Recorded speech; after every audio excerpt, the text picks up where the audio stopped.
Bien bonjour, j'espère que vous allez bien.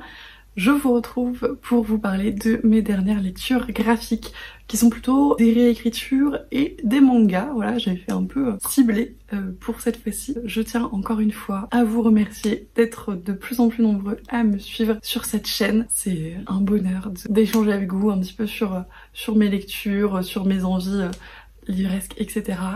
C'est toujours trop cool, donc merci beaucoup. Je propose qu'on commence tout de suite. Le premier livre de cette vidéo, c'est un livre qui traînait dans ma palle depuis quelques temps maintenant, puisque je l'ai acheté à Angoulême. Je vous l'ai présenté dans mes premiers achats livresques, je crois. Thumbelina, d'après le conte de Hans Christian Andersen, et illustré par Siou, qui a un travail d'illustration assez particulier, hein. Clairement, ça va pas plaire à tout le monde.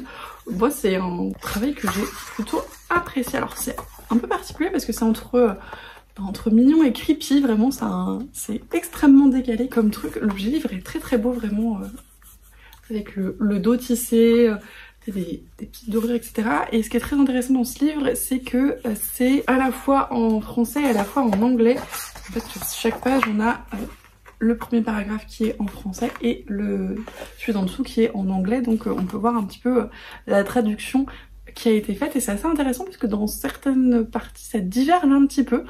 Donc c'est toujours sympa de voir un petit peu les différences en fonction des versions de langue du conte. Clairement pas mon conte préféré du tout. Je trouve que, alors il y a le côté très nature, aventure, un petit peu découverte qui est assez sympathique. Par contre c'est un conte qui est extrêmement centré sur le mariage, désiré ou non, mais Poussette Thumbelina qui est un petit peu ballottée entre des mariages qu'on essaie de lui imposer et puis le mariage qu'elle finit par choisir à la fin, mais vraiment la fin, l'accomplissement de sa destinée, c'est de se marier.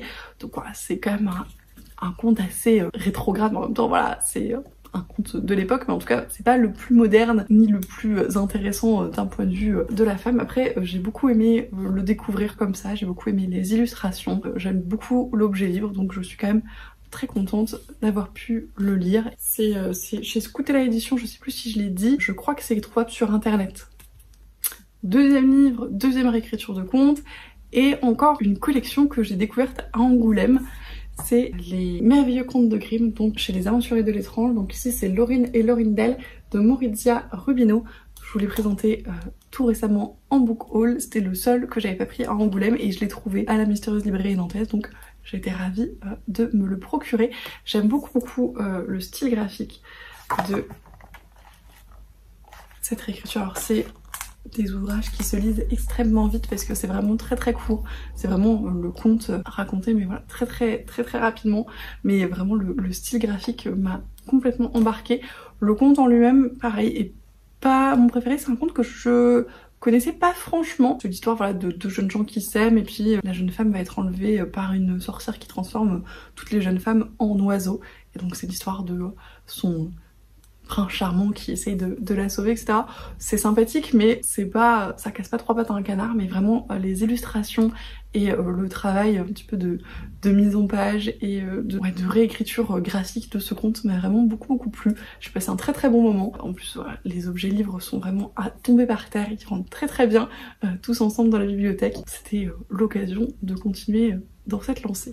Une autre réécriture, mais cette fois-ci de mythologie grecque, qui est une sortie toute récente et qui est également une suite. Lore Olympus, le tome 2 de Rachel Smith chez Hugo BD, qui est pareil, à tomber par terre. Franchement, les objets livres sont incroyables. J'aime toujours autant le travail sur les dessins, la mise en page et les couleurs dans cette bande dessinée. Vraiment, c'est dans ce roman graphique. C'est juste incroyable. Alors forcément, je choisis pas forcément les bonnes pages, mais j'adore les dessins, j'adore les couleurs, j'adore les ambiances. Il y a un grand jeu aussi avec la lumière et une espèce de lumière qui irradie les personnages, puisque ce sont des dieux. Donc ils ont tous leur couleur propre et en fait quand, alors là, ça se voit pas sur la couverture en l'occurrence, mais quand deux dieux se rapprochent, ont une relation assez proche, ils ont leur couleur qui déteint sur l'autre, un petit peu comme un reflet lumineux. Je trouve ça extrêmement chouette comme façon de matérialiser un petit peu la relation. Voilà, il y a un jeu avec les lumières, avec le noir et les couleurs un petit peu plus pop qui sont vraiment magnifique. C'est une histoire que j'adore. C'est vraiment une réécriture que je trouve extrêmement bien pensée parce que elle aborde donc Hadès et Perséphone qui ont une relation vraiment très très cool. C'est une des rares fois où le fait que lui ait 2000 ans et elle à peine 20 se soit verbalisé et que lui ça lui pose un problème. Parce que c'est vraiment extrêmement rarement le cas quand même dans ce genre de trope un petit peu de gens immortels. Et là, pour une fois, on en parle et on se dit que quand même c'est un peu bizarre, etc. Et ça rend leur relation d'autant plus belle, d'autant plus intéressante. Ça traite donc de ces deux personnes qui se tournent un petit peu autour là dans ce tome, et puis voilà, de Hadès qui est vraiment un personnage formidable, mais ça traite aussi de tous les autres dieux qui gravitent autour de cette histoire. Donc là, Aphrodite et Héra qui s'en mêlent un petit peu, de Apollon, le gros con globalement, hein. C'est pas que dans cette histoire-là, mais en général Apollon c'est pas franchement mon dieu préféré par son traitement des femmes d'une manière générale. Franchement c'est désespérant et c'est d'autant plus décrié dans cette histoire. Il y a un gros trigger warning sur les relations abusives, les violences sexuelles, ce genre de choses. Si ça vous dérange, faites attention vraiment sur les relations entre les personnages. C'est à la fois très très intéressant d'un point de vue mythologie parce qu'on développe pas mal de mythes mine de rien, et à la fois très très intéressant d'un point de vue juste relationnel et personnage et d'histoire, et franchement ça se lit à une vitesse incroyable. Je l'ai boulotté dès que je me le suis procuré, donc à sa sortie, et je l'ai relu là tout récemment puisque je me suis rendu compte en fait que je l'avais lu tellement vite que je l'avais pas forcément apprécié, je pense, à sa juste valeur, et la relecture était encore presque meilleure que la lecture première, parce que j'ai vraiment pris le temps de m'imprégner de l'histoire, de m'imprégner de tous les tenants et les aboutissants de ce qui nous était proposé, et j'ai passé un super moment. Je peux que vous recommander cette série qui traite vraiment de sujets extrêmement importants, donc sur ce prisme de mythologie grecque un petit peu à la sauce actuelle, parce qu'on est dans une grande ville, il y a de la technologie, etc. Mais du coup ça permet vraiment de traiter, comme je vous le disais, de sexisme, de violence sexuelle et de choses comme ça, et franchement c'est un mélange qui marche extrêmement bien. Une série que j'apprécie vraiment énormément, j'attends la suite maintenant avec grande impatience, et voilà. Et ensuite j'ai lu des suites de mangas, donc notamment Frieren, le tome 3 de Kanehito Yamada et Tsukasa Abe chez Kiun. Un manga que je vous ai présenté assez souvent maintenant, hein, le tome 1, le tome 2, le tome 3. C'est l'histoire de cette elfe qui, comme elle vit des milliers d'années et un petit peu, des centaines voire un millier d'années, et un petit peu en décalage avec le temps des autres personnages qui croisent sa route. Au début du tome 1, ils viennent de sauver le monde avec son groupe d'aventuriers, et ils se demandent tous ce qu'ils vont faire après. Et puis du coup on suit cette elfe qui vit des petites aventures, mais avec un rythme assez contemplatif globalement, parce que c'est comme ça qu'elle vit d'une manière générale. C'est un récit qui a des grosses vibes, je trouve, de jeu de rôle, et notamment là dans le deuxième, troisième tome, où on est un petit peu dans la construction d'une équipe d'aventuriers pour aller de nouveau sauver le monde, entre guillemets, d'aventuriers qui grandissent ensemble, qui acquièrent de nouvelles compétences, etc. C'est très chouette. J'aime beaucoup les personnages que je trouve vraiment très intéressant à suivre. J'aime beaucoup notamment Frieren, qui est vraiment toujours complètement en décalage avec le reste du monde, le reste de la temporalité, mais qui du coup a un côté extrêmement touchant, parce qu'elle est à la fois d'une maturité folle et à la fois sur certaines choses d'une naïveté et d'une espèce de méconnaissance absolument crasse.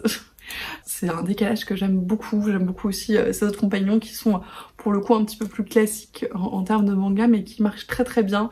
Là il y avait pas mal de combats dans lesquels on retrouvait pas mal de vibes de Naruto dans ce que ça pouvait être, vous savez, les grands combats avec les espèces de boss de l'Akatsuki par exemple, ou des choses comme ça, où les personnages se dispersent un petit peu et puis chacun il va de sa technique, des petits retournements et tout. C'est des vibes que moi j'apprécie beaucoup personnellement, donc j'ai passé un excellent moment dans ces pages. Il y a le tome 4 qui est déjà sorti, qui je pense va rejoindre la bibliothèque assez vite. Si vous n'avez pas commencé cette série, franchement c'est pour moi le parfait mélange entre des moments tranches de vie un petit peu contemplatives, des quêtes avec plutôt des énigmes ou des potions, des choses comme ça, et puis des combats un petit peu plus engageants avec parfois des moments un petit peu de tension où les personnages sont en galère, etc. C'est vraiment tout ce que j'apprécie dans ce type de récit d'aventure, donc voilà. Et une autre suite de manga qui a aussi des grosses vibes de jeux de rôle, jeux vidéo, univers fantasy en général. L'Imprimerie des sorcières, le tome 3 donc de Mochinchin et Yashuhiro Miyama chez Soleil Manga.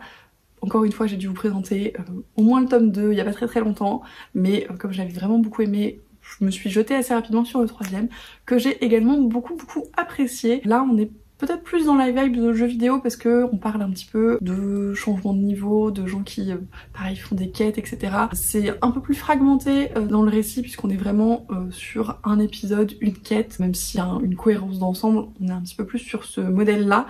C'est donc cette jeune femme qui vivait dans notre monde, a été catapultée dans un univers de fantasy et essaye désespérément de rentrer chez elle.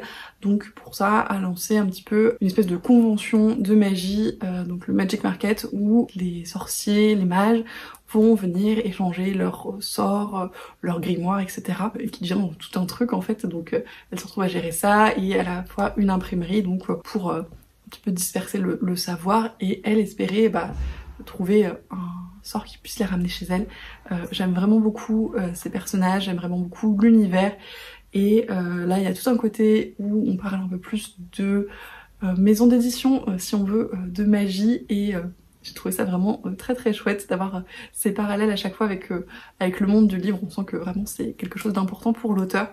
Voilà, j'aime beaucoup les personnages. Alors il y en a qui sont un petit peu clichés, mais globalement je trouve que c'est plutôt pas trop mal dosé.